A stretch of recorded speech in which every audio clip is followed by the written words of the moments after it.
Hello again. Today I'm taking on a commander who was recently awakened. Lareo, because this is him, is a great infantry commander available for free. You can get it from the recruitment pass, so you can gold it in a few months without spending a penny. It's true that regular commanders can be gilded in a few weeks, but Lareo is worth the wait, especially considering his awakened skill. Lareo is also the last commander from the recruit pass to require an awakening. He's obviously quite a sleeper. Today I will try to discuss its abilities, its place in the synergy of normal attacks, as well as its use when attacking rebel leaders. I invite you to watch.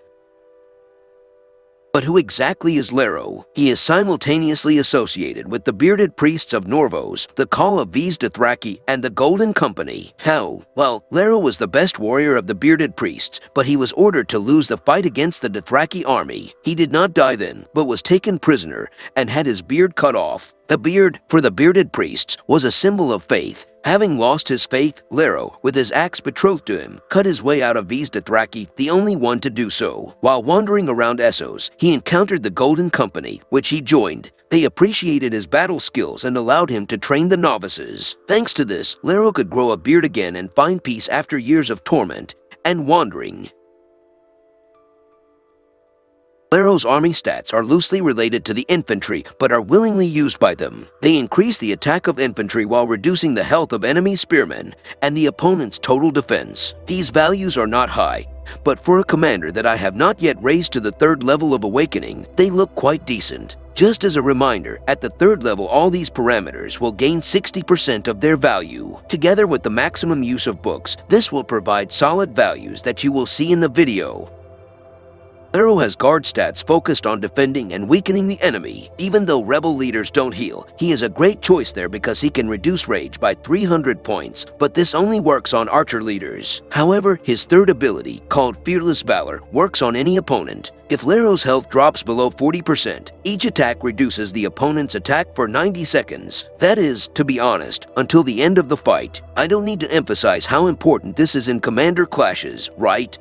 Lareo's awakening skill applies only to infantry, requires normal attacks to activate, so weak spot attacks do not count towards this. After every 4 normal attacks, increases health by 5%, in addition to granting critical hit chance. It's not a very big buff. That's what I thought too until I looked again. Does it say somewhere that health boosts don't stack? No, and here it is a huge reinforcement. The longer the fight lasts, the more health the infantry gains, so the harder it is to defeat them. This is a fairly simple awakening ability, but very welcome to synergize with normal attacks.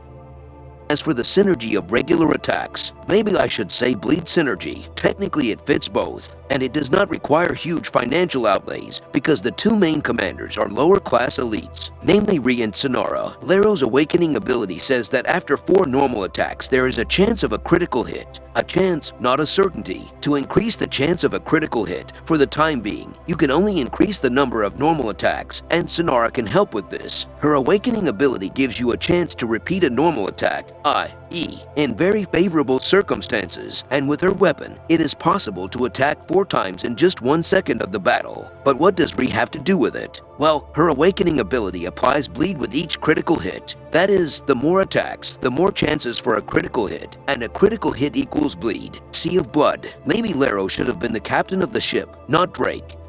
This way we have 3 commanders out of 5, so who should you choose? If we are cutting costs, Barrett will be a good solution. His awakening ability also requires normal attacks, and after every 8 single lane attacks there is a 50% chance to inflict bleed on the opponent. It may not be as effective as Rhea's awakening, but Barrett is a free commander that can also be obtained from the recruitment pass. The biggest problem here is the 5th commander. You're probably thinking of Arya Stark and her death markers. However, this is impossible because Sonara, by providing a chance for repeated attacks, prevents the use of the army's active skill, and Arya Stark applies a marker using her active army skill. Of the free commanders, the only infantry option is Chris. Although his awakening skill is not of the highest quality, it gives a stable defense boost, which, given the Lareo skill, can significantly help you survive longer, which, when bleeding is applied to the opponent, can translate into winning the fight. However, if we decide to have another commander for Black Diamonds, we can easily use Kevin instead of Chris. He also requires normal attacks, and the more of them there are, the greater the chance of imposing a barrier on his troops, reducing the damage they receive.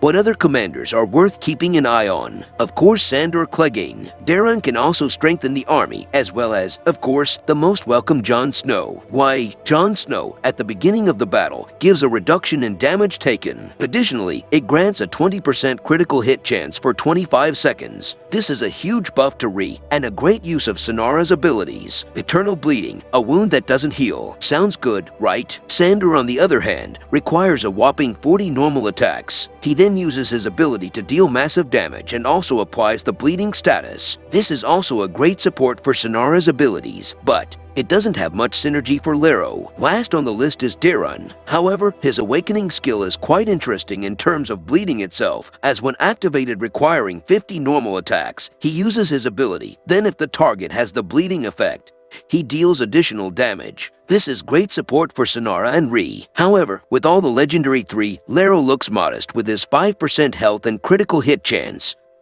To sum up our bearded man, Lareo is a very good commander available for free. His awakening ability is also worth attention. He's a great fit for bleed synergy, especially considering his skill requirements. Together with Sonara and Rhys, he can move through the battlefield like a cutter. Its basic army stats also fit well into an infantry formation. Is it worth waking him up? Of course, he doesn't have many opponents. Only the unawakened phase remains among the infantry. However, will phase, available from the Weirwood itself, be able to show better battle skills? I dare say I doubt it. For bleed synergy, it is a great choice, and really, if anyone plans to go this route, Lareo will be a great travel companion. Thank you for today, and see you soon.